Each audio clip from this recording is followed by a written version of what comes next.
जय Hind. Class 10th Bihar board science यानी कि विज्ञान की क्वेश्चन लेके आए हैं।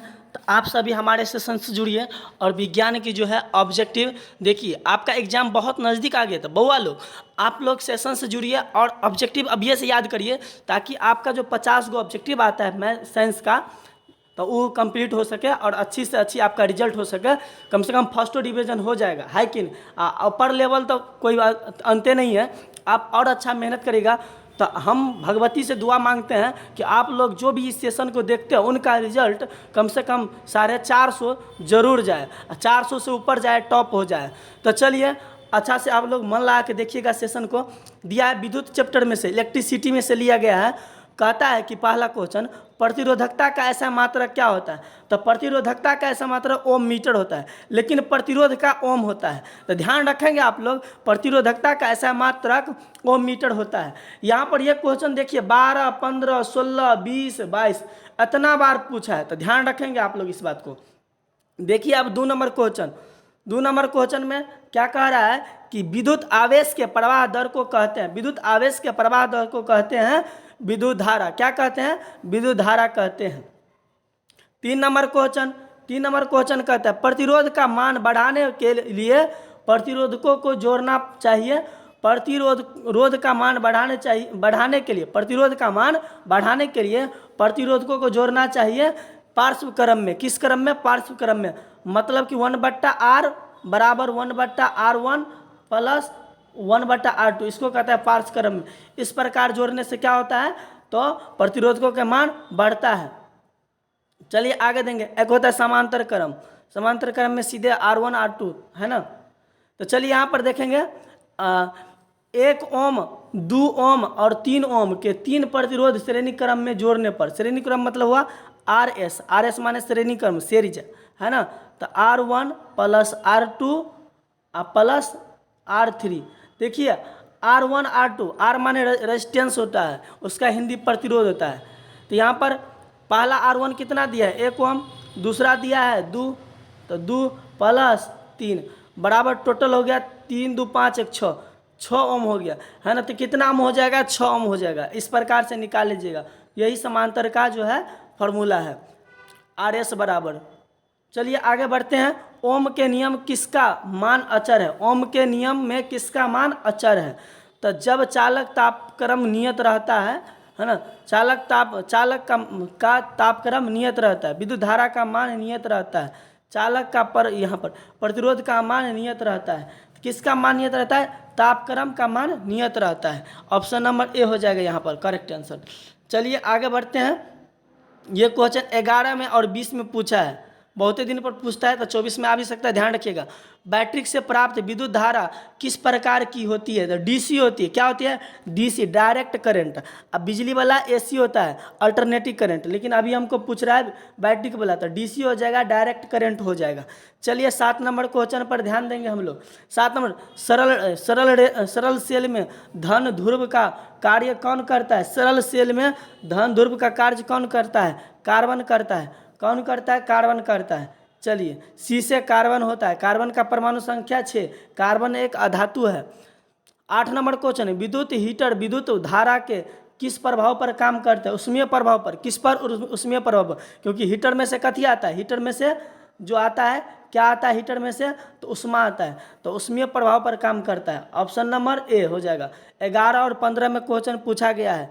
चलिए 9 नंबर क्वेश्चन, किसी परिपथ का वह गुण जो विद्युत ऊर्जा को उष्मा में बदल देता है उसको प्रतिरोध कहते हैं। क्या प्रतिरोध कहते हैं? प्रतिरोध माने क्या होता है? इसका विरोध करना। तो विरोध, जब भी कोई चीज़ का विरोध करते हैं गुस्सा आता है, मतलब उष्मा आता है ना, गर्मी, और गर्मी को उष्मा कहते हैं, उष्मा में बदल देता है प्रतिरोध। चलिए आगे बढ़ते हैं। यहाँ पर 10 नंबर, विद्युत हीटर में तार की कुंडली किस तत्व का बनी होती है? 14, 21, 22 में पूछा गया। नैक्रोम का। किसका? विद्युत हीटर का जो तार होता है किसका बना रहता है? नैक्रोम का बना रहता है, नैक्रोम का। ध्यान देंगे। अब यहाँ पर 11 नंबर, एमीटर का प्रतिरोध होता है। एमीटर का प्रतिरोध होता है बहुत छोटा। एमीटर का प्रतिरोध बहुत छोटा होता है। ये क्वेश्चन थोड़ा ध्यान रखने वाला है। एमीटर का प्रतिरोध बहुत छोटा होता है। एमीटर को विद्युत परिपथ में किस क्रम में जोड़ा जाता है? एमीटर को श्रेणी क्रम में जोड़ा जाता है। एमीटर को कथी में? श्रेणी क्रम में। इस प्रकार से देखिए यहाँ पर बायसियल हो गया, समझ गया। इसे अब यहाँ पर लगा रहता है ए मीटर, अब फिर ऐसे गया रहता है। अब यहाँ पर जोड़ दीजिए आप अथी को पर यानी कि R1 R2 रेजिस्टेंस को जोड़ दीजिए इस प्रकार से। तो एमीटर को कहाँ जोड़ा जाता है? यहाँ। लेकिन वोल्ट मीटर को यहाँ पर जो है पैरेलल क्रम में, एमीटर को श्रेणी में, सीरीज में। तो यहाँ श्रेणी क्रम हो जाएगा। एमीटर को क्या चीज़ में जोड़ा जाता है? श्रेणी क्रम में। समझिए। आप एमीटर और वोल्ट मीटर में अंतर याद कर लीजिएगा। समझ गया कि नहीं? पूछता है 5 नंबर में, एमीटर और वोल्ट मीटर में अंतर याद कर लीजिएगा। 13 नंबर, वोल्ट मीटर को उदित विद्युत परिपथ में किस क्रम में जोड़ा जाता है? वोल्ट मीटर को समांतर क्रम में। अब ये बोले थे वोल्ट मीटर को समांतर क्रम में। 1 किलोवाट जितना कुल जूल, 1 किलोवाट कितना जूल के बराबर होता है? 1 किलोवाट कितना जूल के बराबर, मतलब यानी 1 यूनिट विद्युत ऊर्जा का मान कितना होता है? तो 3.6 × 10⁻6 जूल, 3.6 × 10⁻6 जूल होता है। अब यहाँ पर 29 नंबर क्वेश्चन, 10 मीटर फोकसांतर वाले किसी अवतल लेंस की क्षमता होती है। तो देखिए, जब ये 10 मीटर फोकसांतर वाले किसी अवतल लेंस की क्षमता होती है, मतलब हमको P बराबर पूछ रहा है। P बराबर होता है 1/f। क्या दे दिया यहाँ पर? हमको f दे दिया है। तो 1 अब बट्टा में f 10, समझिए। गुना करेंगे तब यहाँ पर 1, तो कितना आ जाएगा? इसका आंसर आ जाएगा -10 डाप्टर। कितना आ जाएगा आंसर? -10 डाप्टर। फार्मूला लगाइएगा P बराबर 1/f, समझिए। इसी पर निकल जाएगा आपका। 30 नंबर क्वेश्चन, 30 नंबर क्वेश्चन कहता है प्रकाश की किस घटना के कारण सूर्य हमें वास्तविक सूर्योदय से लगभग 2 मिनट पूर्व दिखाई देने लगता है? तो अपवर्तन के कारण। किसके कारण? वायुमंडलीय अपवर्तन के कारण। ऑप्शन नंबर बी, सूरज जो है हमको 2 मिनट पहले दिखाई देने लगता है, वायुमंडलीय अपवर्तन के कारण। ये देखिए पृथ्वी हो गया, यहाँ पर सन आ गया, यहीं पर नीचे रहता है, लेकिन परावर्तन के कारण यहाँ दिखता रहता है अपना लोग को सूरज। अपवर्तन के कारण। किसके कारण? वायुमंडलीय अपवर्तन के कारण। अपवर्तन क्यों होता है? जब प्रकाश किरण विरल माध्यम से सघन माध्यम में आता है तो अविलंब की ओर मुड़ जाता है, इसलिए अपवर्तन हो जाता है प्रकाश का। वायुमंडल सघन माध्यम, उससे पहले निर्वात रहता है, वायुमंडल से और ऊपर खाली रहता है, समझ गए। चलिए यहाँ पर 31 नंबर, जो नेत्र निकट स्थित वस्तु को साफ नहीं देख सकता है उस नेत्र में होता है, क्या होता है? तो दूरदृष्टि। जो नेत्र के वस्तु को साफ नहीं दिखता है तो दूरदृष्टि, उल्टा होता है, समझिए कि नहीं। और जो निकट की दृष्टि दोष वाले मनुष्य के चश्मे में होता है अवतल लेंस। निकट दृष्टि दोष वाले व्यक्ति के चश्मे में अवतल लेंस होता है, याद रखेंगे आप लोग। अब देखिए 33 नंबर क्वेश्चन हम ध्यान देंगे।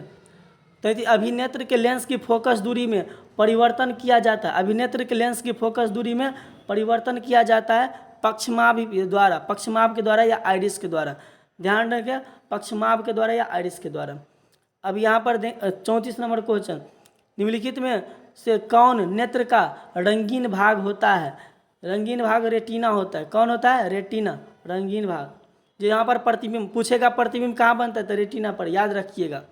आकाश का रंग नीला दिखना किस घटना का पर आधारित है?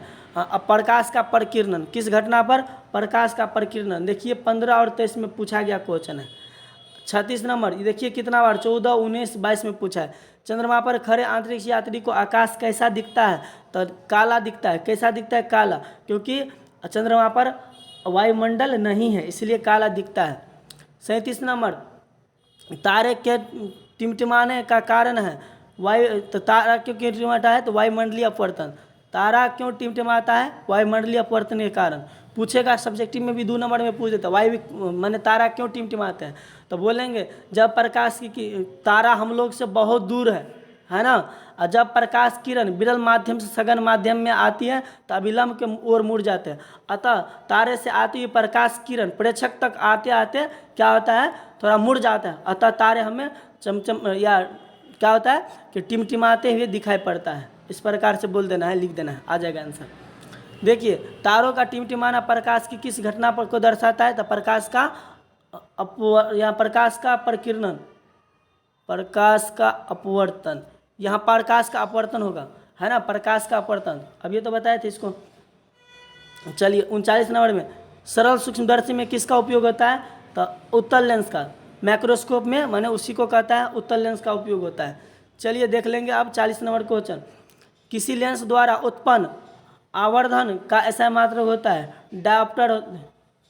क्या होता है?